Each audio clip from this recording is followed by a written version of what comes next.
Welcome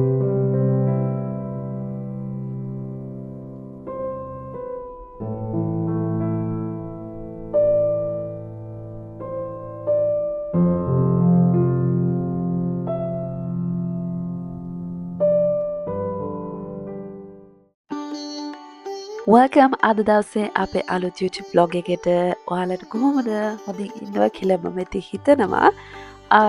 අද දවසේ video එක unfortunately අපේ ලංකාවේ vlog series එකේ අන්තිම වීඩියෝ එක. ඉතින් ඔයාලට මම වීඩියෝ clips ටිකක් එකතු කරගත්තා අපේ ලංකාවේ ගත කරපු අන්තිම දවස් ටිකේ. අපේ මේ ලස්සන ලංකාවේ මිනිමවුඩුව පටන් ගත්තා වගේම තමයි ඉවර කරන්නේ. ඒ කියන්නේ පන්සල් ගිහිලා. අද මේ අපි ගිහිල්ලා තියෙන්නේ කැලණිය පන්සලට. අපේ දිනනොත් ගොඩාක් ඔයාලට පේන ફોකස් කරලා භක්තියෙන් මේ විදියට වහම් පත්තු කරලා ඉතින් වන්දනා කරලා අපි එතන ලස්සනම මොමන්ට්ස් ටිකක් ස්පෙන්ඩ් කරා.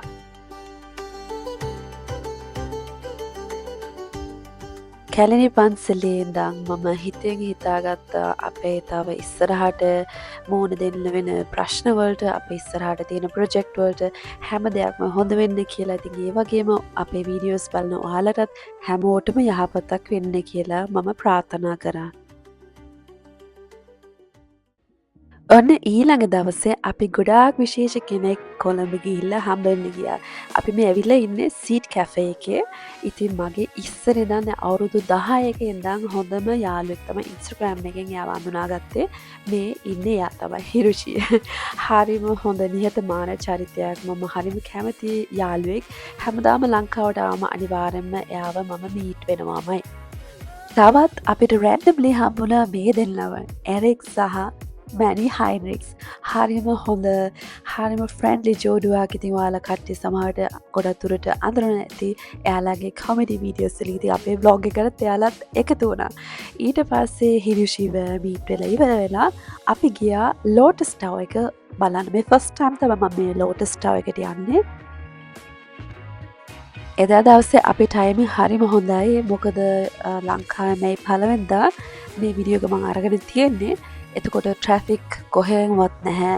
සෙනගත් වැඩිය නෑ. ඉතින් අපිට queue එකවත් ඉන්න අවශ්‍යතාවයක් එහෙම සෙට් උනේ නැහැ. අපි කෙලින්ම ඉතින් ලෝටස් ටවර් එකේ උඩටම යන ලිෆ්ට් එකට තමයි මේ යන ගමන්. ඉතින් ඔයාලට පේනව නේද අපේ දිලන් පුතාට තිබ්බ එක්සයිට්මන්ට් එක. කියන් බබාට තේරුම් නැති වුණාට එයාත් ටිකක් එක්සයිටඩ් වෙලා වගේ තමයි හිටියේ. ඉතින් මේ විදියට ලෝටස් ටවර් එකේ වටේම අපි ඇවිදලා ලංකාවේ තියෙන ලස්සන ස්පෙෂලි කොළඹ තියෙන ලස්සනම ලෑන්ඩ්මාර්ක්ස් ටිකත් අපි ওই විදියට බලාගත්තා. ඇත්තටම කිව්වොත් එදා දවස හරිම රස්නේ දවසක්. නමුත් ලෝටස් ටවර් එකේ උඩට ගියාට පස්සේ අර හොලඟත් එක්ක හරිම කම්ෆර්ටබල් හරිම පහසු විදියට අපිට එතෙන් වෙලා view එක enjoy කරන්න පුළුවන් වුණා.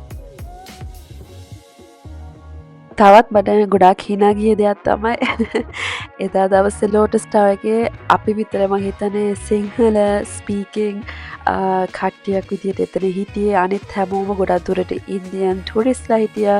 තව ආසියාතික රටවල් වලින් ආපු කට්ටියක් එහෙම හිටියා. ඉතින් ඊට පස්සේ අපි එතන ලෝටස් ටවර් එකේ view එක enjoy කරලා ඉවර වෙලා ආයෙමත් පල්ලෙහාට ගිහිල්ලා පොඩි ස්නැක් එකක් ගන්න තමයි මේ යන්නේ. අයියෝ මෙච්චර ස්නැක්ස් කෑම ජාති තියෙද්දි අපේ දිලෙන් පුතා ඉල්ලුවේ මොනවද? පොප්කෝර්න්. දැන් ඉතින් ලෝටස් ටවර් බල ඉවර වෙලා අපි තීරණයක් ගත්ත ඔඩෙල් එකේ පොඩි shopping පාරක් දාමු කියලා. ඇත්තටම කිව්වොත් මම ඔඩෙල් එකට යන්න ගොඩක් දුරට හිතන් හිටියේ අපිට සුවෙනියර් අයිටම්ස් ටිකක් අපේ ඕස්ට්‍රේලියාවේ ඉන්න යාළුවෝ කට්ටියට එහෙම ගෙනියන්න. සුවෙනියර් shopping වලට ඉන්ක්ලූඩ් කරගත්තා මට මගේ පොඩි shopping දොළොන්දුකුත් මම රජිත පොඩි දඩයක් දැම්මා ස්පා සලෝන් එකේ ප්‍රොඩක්ට්ස් වගේ අරගෙන.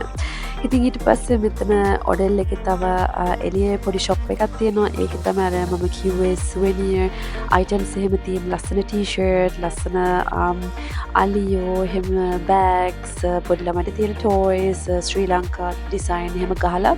ඉතින් එතනිනුත් අපි items වගේක් අරගෙන දැන් ඉතින් ගෙදර යනවා. ඉතින් අපේ ශ්‍රී ලංකා බ්ලොග් සීරිස් එකේ දුකම පාර්ට් එක තමයි මේ පටන් ගන්නේ.